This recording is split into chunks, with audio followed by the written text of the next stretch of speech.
Hey you guys, it's Peter, and welcome to my channel, Peterisms, where I tell stories of my life and just little things that I have learned as I have grown into the person that I am today. And I feel like I have not filmed over here in quite some time. I mean, it's really been like a week, and I feel really bad, and I just missed sitting down, I miss sitting down and reading the meditations and just having a conversation with you guys about them. So let's get into this today.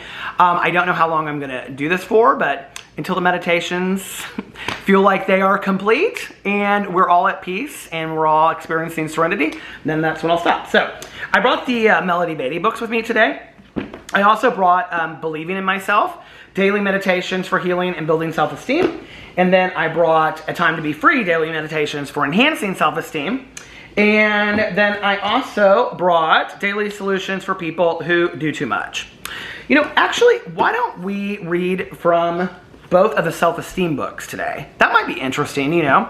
I think discussions of self-esteem are always so interesting, aren't they? You know, it's like, I can remember, you know, like years and years ago, you know, people would say like, oh, this person needs to like improve their self-esteem, or they need to work on their self-esteem. And I don't really know.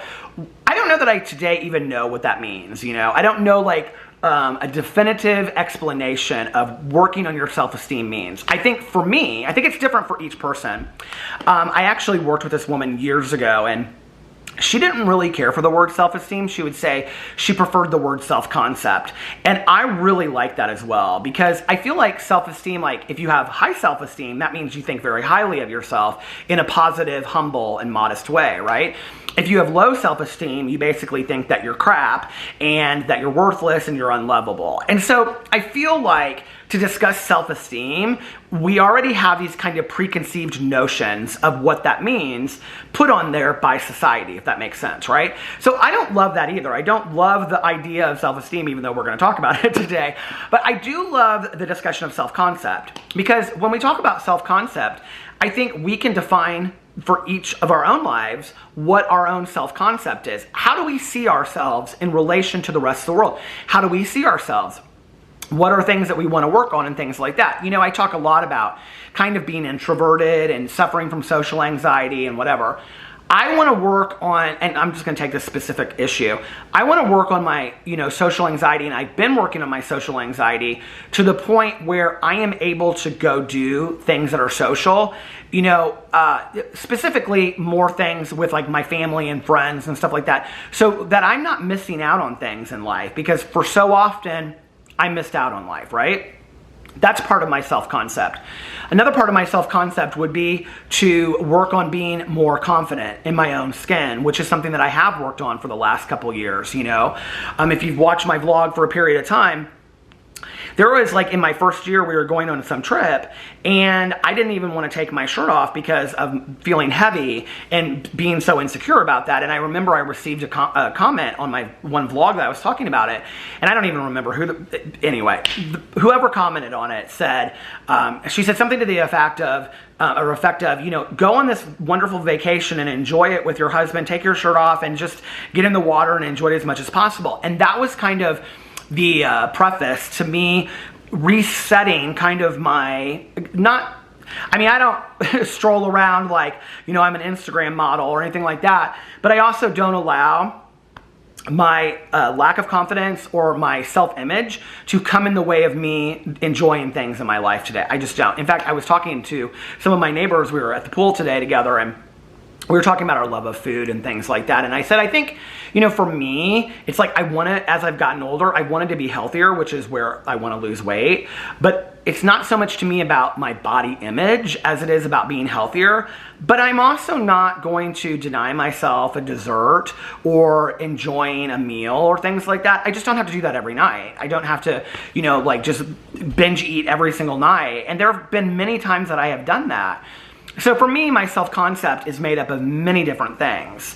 I think whenever we take inventory of who we are as people, and if you take inventory of your self-concept, right, it's just like doing inventory in a store. You're going to also take inventory of the positive things as well, right? Like my self-concept is made up of things that are very positive as well, you know. And I'm not going to sit here and sing out my praises or whatever that I think that are the good things about myself. But, you know, if like I was sitting in a therapy appointment and he said, well, what are the things that you think are great about yourself or the things that you feel like are assets? I could list 10 or 20. I really could today in a way that, you know, I don't know that 20 years ago I could have done that. That I could have sat down and been like, well, I think this is a good quality about me. I think this is a good quality about me.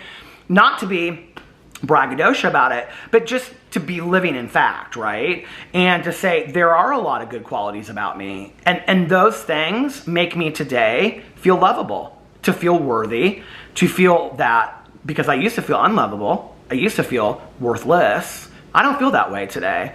You know, I feel like I have one life and I am worthy of love and I am worthy of, you know, having good people around me and having, you know, experiences and things like good experiences and things like that. And so do you. You all do, right?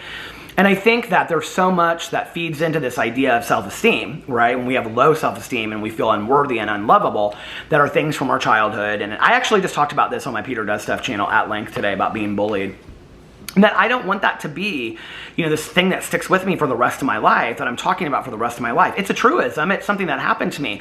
But I don't want to have this, like, victim mentality for the rest of my life where I'm like, well, you know that I was bullied, right? Like, I don't want to feel that way. I don't want to use it as an excuse for having low self-concept or low self-esteem or whatever. So I want to continue to work on my concept of myself so that I can say, if somebody asks me, I can say, yeah, I think I'm a pretty good person. You know, I try to be the best version of myself that I can be, and I'm a work in progress, and I try to do nice things for other people and be of service and think of other people, you know, like, and continue to improve in myself in those areas that fall short, to work on those areas as well. And I think that's really all that we can ask of ourselves, you know, honestly, and to enjoy life as best as possible. And so I think to beat ourselves up with this, well, I'm worthless, I'm not lovable kind of mentality is absolutely pointless, because we're the ones that miss out, and so does everybody around us, you know?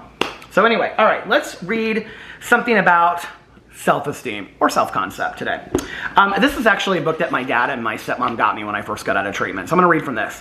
A Time to Be Free, Daily Meditations for Enhancing Self-Esteem. June 20th. Okay, my battery died halfway through the meditation, so I gotta start over with the meditation, all right? Okay, here we go. July, oh my God, I was reading July 20th anyway. Well, should I? I don't know.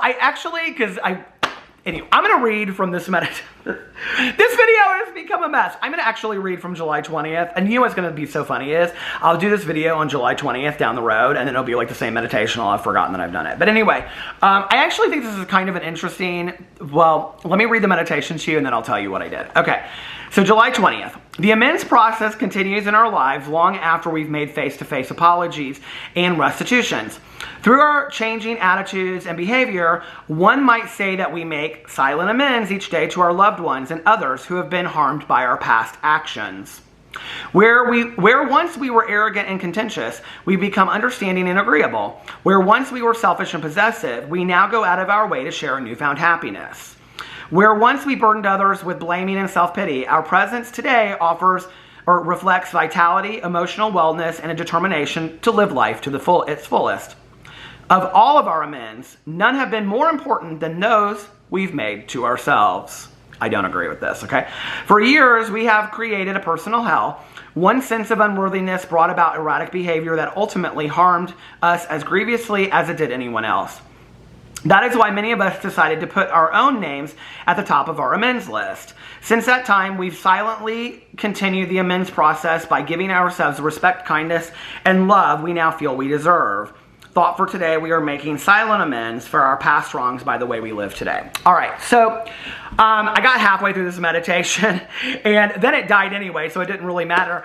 But I was thinking to myself, like, if I had read this meditation before I did the video, I probably wouldn't have picked this meditation, because what it starts talking about is in such opposition to what I personally believe as a person in recovery and what I've been taught. But there are many people that believe what this meditation says, and so it's not mine to take away their experience. This is just my experience, what I'm sharing, okay?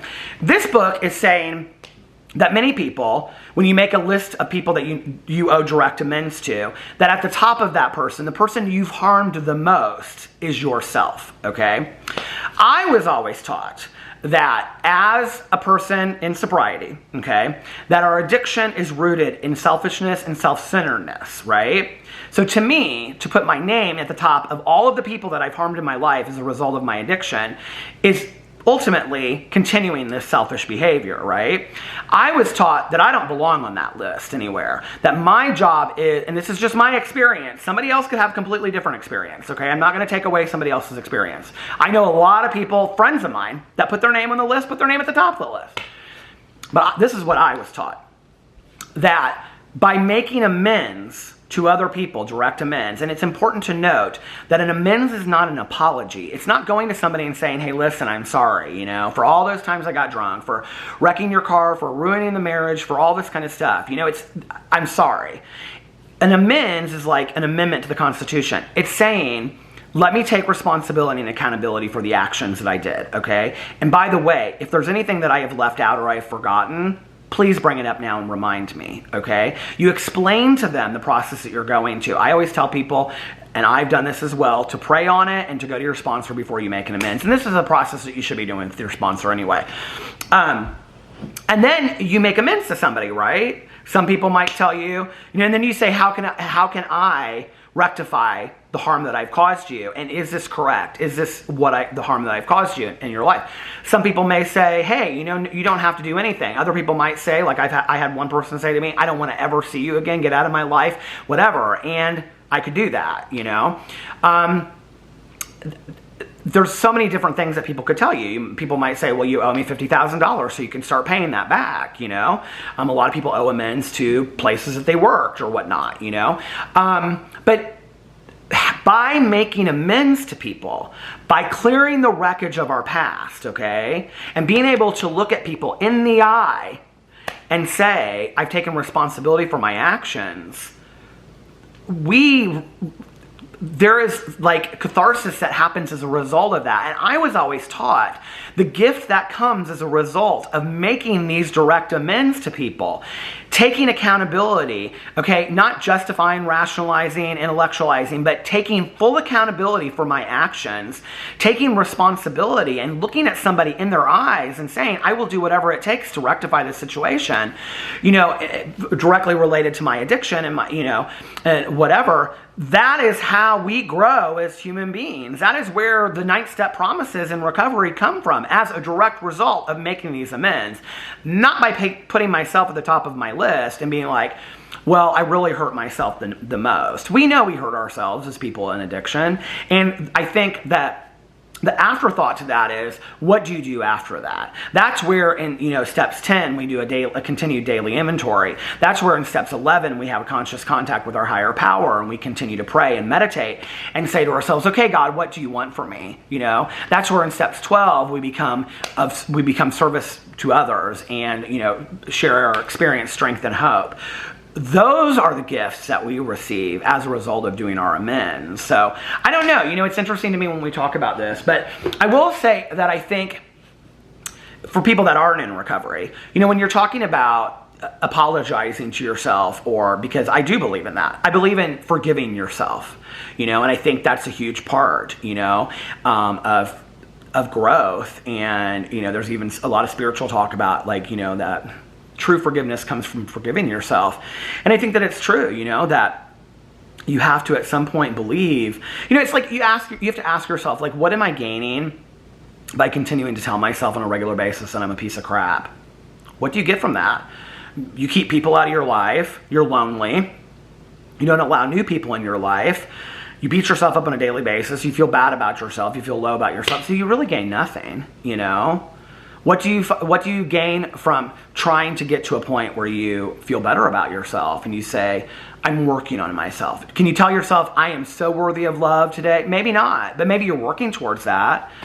And what comes as a result of that? New people in your life, new relationships, healthier relationships, you know, and maybe more of a magical life. I don't know. Anyway, let me know what you think about that in the comment section below. I love you guys, and I will see you in my next video. Bye.